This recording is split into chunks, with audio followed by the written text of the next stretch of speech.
شاعران ملګری ناست دي، ډېر قدرمن ملګري ناست دي. د دوی مخ ته زه غواړم یو نظم ووایم. د نظم عنوان دی پښتون شاعر. وایي پرون لیلا داسې په چلول کې ګیله کوله، پرون لیلا داسې په چلول کې ګیله کوله، ویلې خفه نه شې څه داسې یې کیسه کوله چې ته شاعر یې او د مینې کیسې نه پېژنې، د محبت شنې سرې رنګینې کیسې نه پېژنې. چیرې یوه ورځ خو د زما شنکي خالونه یاد کا، یا مې چشمان یا مې د سرو شونډو سرونه یاد کا، یا مې د تورو زلفو ول په ول تارونه یاد کا، یا خو مې چیرې د بنګړو ډک مړوندونه یاد کا. چیرې یوه دوې کیسې زما په تور وربل ولیکه، یو دوه زما په دې نارې غاړه غزل ولیکه چې زه ډډه شم چې په ما پورې سندرې لیکي، زما د سپینې خولې وړې وړې خبرې لیکي چې کله وستایې زما د مخ سرخي لالیا، بیا دې منمه هر یو شعر او شاعري لالیا. ما هم په غوڅو وچو شونډو ورته مړه وخندل، زړه خو مې نه کېدو په زور مې په ډک زړه وخندل. ما ورته وویل لیونې د ستا ګیله په ځای ده، زه یې منمه د ستا هره یوه کیسه په ځای ده. دا هم منم چې د ستا حسن د ستایلو وړ دی، دا هم منم چې د ستا حسن د ستایلو وړ دی، هر یو انداز دې په غزل د یادولو وړ دی. خو زه څه وکړم پښتون یم خیاره درومي، قسم په خدای که مې په خوله د عشق ټپه را درومي. څنګه یې ولیکم ضمیر اجازت نه راکوي، ما ته د وران وطن تصویر اجازت نه راکوي.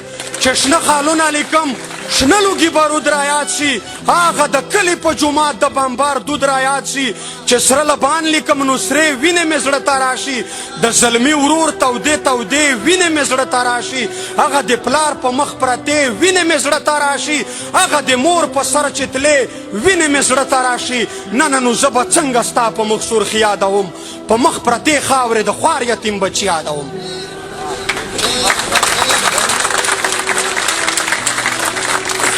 اوس زه د ستا د شنو بنګړو ډک مړوندونه یاد کړم، که د ځوانانو په لاسو کې زنځیرونه یاد کړم.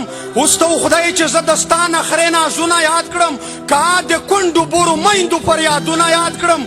اوس زه د ستا د تورو زلفو تور تارونه یاد کړم، که د افغان ملت نه ډک تور زندانونه یاد. ړنګه ځواني چې یادوم بیا دا خیالونه راشي، دستی مې زړه ته ړنګ کنډر کنډر کورونه راشي، خیال ته مې هغه لوټې لوټې بازارونه راشي. اوف بیا په خیال کې د خپل کور رنګ دیوالونه راشي. زمونږ په لر او بر افغان کې یمتونه جوړ دي، په هر یو کلي یا هر کور کې متمونه جوړ دي. مونږ خو په یوه ورځ کې له سلو زیات قبرونه جوړ دي، له جنازو نه مو سم لوی لوی کتارونه جوړ دي. د کلي پیغلې د بېلتون په رنځ رنځورې ژاړي، دلته په هر یوه کور کې دوې درې کونډې بورې ژاړي. ستر یې ماتی په یوه بل کور کې مزدورې ژاړي، ټکرې یې پاتې دي په منډو ځي سرتورې ژاړي. بچیان مو ګرځي په کوڅو کې خیراتونه غواړي، په یوه ډوډۍ پسې د ښار واړه کورونه غواړي. اوس دا هر څه په اوبو یوسم ستا اوربل یاد کړم، د یتیمانو ژړا پرېږدم ستا خندل یاد کړم. اوس ته خدای چې زه د ستا نتکې چرګول یاد کړم، کابل ورونه پېښور او په کابل یاد کړم. څنګه د ځوانانو په لاشونو باندې خپې واړوم، څنګه په دې سویو اندامونو باندې خپې واړوم. ما ته د خپلو شهیدانو وینې زور راکوي، د خړ کمر شهیدان پل په پل پیغور راکوي. چې د شهید ارمان چې د شهید ارمان د قبر تصویرونه وینم، چې د مورکۍ په دعاو چت لاسونه وینم، نو په دې خپلې بېوسۍ په چغو چغو ژاړم. د پښتون قام په بربادۍ په چغو چغو ژاړم. لا خو مې هر ته تڼۍ واړه دشمنان ګرځي، زه ورته ګورم د نقیب تور قاتلان ګرځي. ما د طاهر د وړه د سوي بدن پور وانخیست، ما له تر نن بدل د ګران هارون بېلور وانخیست. ما له د خپل قام ننګیالي ځوانان ګټلي نه دي، ما د عارف غوندې تنکي ځوانان ګټلي نه دي. لیلا ما وبخښه خالونه وربل څنګه یاد کړم، لیلا ما وبخښه خالونه وربل څنګه یاد کړم. ستا نری غاړه سرې ورشنډې چرګل څنګه یاد کړم.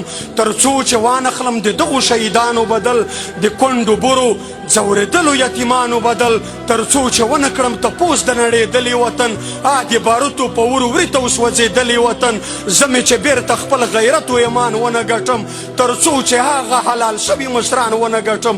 زما نه مه کوه لیلا د شنو خالونو تمه، د ستا په حسن د غزلو او شعرونو تمه. بیا لیلا سوړ اسویلی وکړ، بیا یې دا وویل په عاجزي یې غرې ونیولې په ژړا وویل چې اوف ما ماف که ګیلې بس که ګیله منه یاره دلر او بر افغان ولس په دردمنه یاره دلر او بر افغان ولس په دردمنه یاره